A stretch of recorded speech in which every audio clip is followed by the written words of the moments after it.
আপনার সর্বগ্রাসী একটা দুর্নীতিতে নিমজ্জিত হয়ে দেশ পরিচালনা করছে। এর বিরুদ্ধে আপনার প্রতিবাদ এবং প্রতিরোধের ব্যাপারগুলো নিয়ে আমাদের সাথে আলোচনা হয়েছে। সরকার তো বিগত নির্বাচনে একেবারে একা হয়ে গেছে। গত নির্বাচনে তার এই কুল ওকুল সবকুল হারিয়েছে। সাদাত হোসেন সেলিম আমাদের সাথে আছেন, মহাসচিব বাংলাদেশ লিপি। অনেক ধন্যবাদ, আপনি আমাদের সাথে আছেন। শরিক দলদের নিয়েই একসাথে যুগপত একটা জায়গায় যেতে চাই বিএনপি, এবং এর আগেও আমরা খুবই যে ঐক্যবদ্ধ একটা অবস্থান বিএনপির দেখেছি তা না। আমরা একটু ছাড়াই দেখেছি বা একসাথে আছে নাই এরকম অবস্থার মধ্যে দেখেছি। বিএনপি মাঝে মাঝে একাই আন্দোলন করতে চেয়েছে, আবার সবাইকে নিয়ে আন্দোলন করতে চেয়েছে। এটা কি আসলে স্পষ্ট কোনো রূপ দিবে কিনা এবার?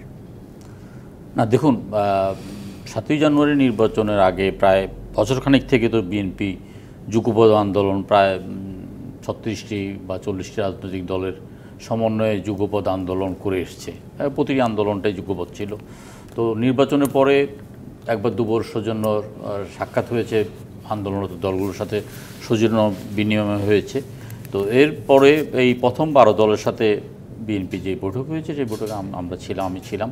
তো বিএনপি শরিক রাজনৈতিক দলগুলো যেগুলো যুগপৎ আন্দোলনে ছিল এবং এই যুগপৎ আন্দোলনের বাইরেও যে রাজনৈতিক দলগুলো আছে তাদেরকে নিয়ে আলাপ আলোচনা করছে।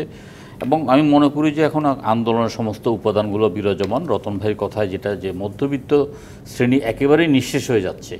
দ্রব্যমূল্য ঊর্ধ্বগতি, ব্যবসায়ীদের মানে এক ধরনের আত্মনাদ, তারপর সাধারণ মানুষের আত্মনাদ, আপনার নিম্নবিত্তদের এক ধরনের আত্মনাদ, এবং সরকার যে পদ্ধতিতে আপনার সর্বগ্রাসী একটা দুর্নীতিতে নিমজ্জিত হয়ে দেশ পরিচালনা করছে, এর বিরুদ্ধে আপনার প্রতিবাদ এবং প্রতিরোধের ব্যাপারগুলো নিয়ে আমাদের সাথে আলোচনা হয়েছে এবং ধারাবাহিকভাবে বিভিন্ন দলের সাথে আলোচনা করবে।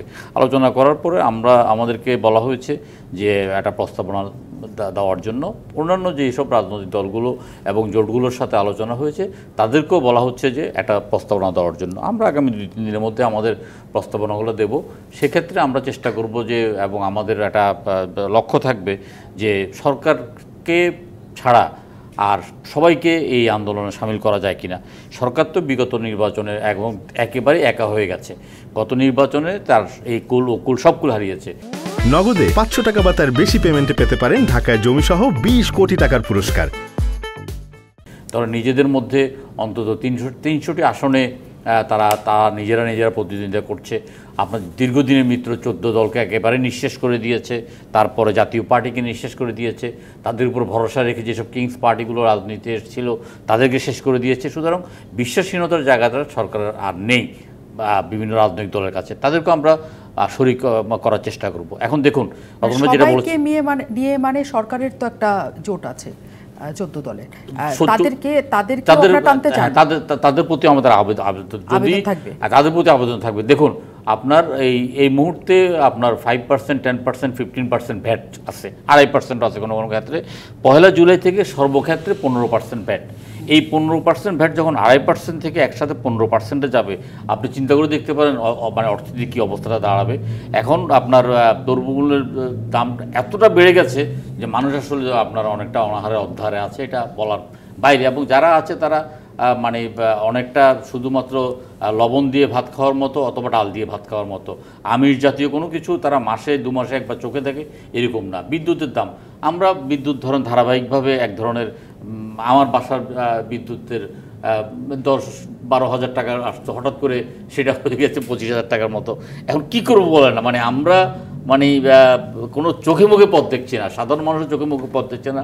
ডলারের দাম একসাথে বাড়িয়ে গেলো, 60 টাকা বেড়ে গেল।